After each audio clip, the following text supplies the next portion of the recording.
नमस्कार दोस्तों। सांख्य योग श्रीमद् भगवत गीता का दूसरा अध्याय समाप्त हो चुका है।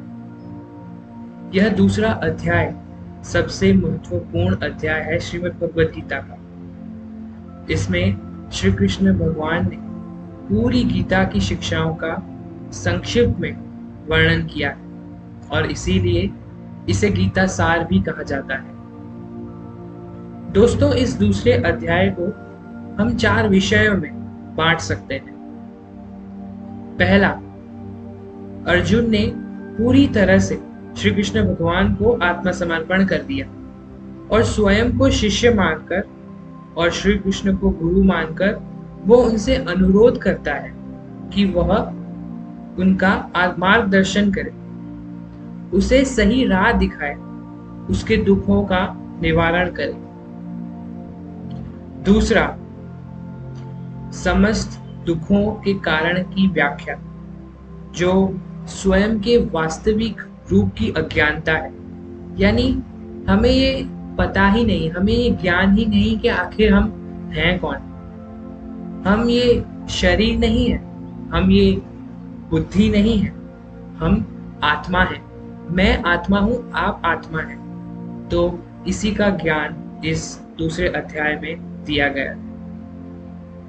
तीसरा विषय है कर्मयोग। फल में आसक्त हुए बिना, उसमें मोह रखे बिना, उसकी फल की इच्छा रखे बिना केवल अपने कर्म को करना है।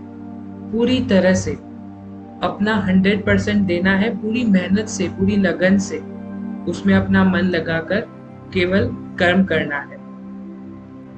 चौथा विषय, स्थिर बुद्धि।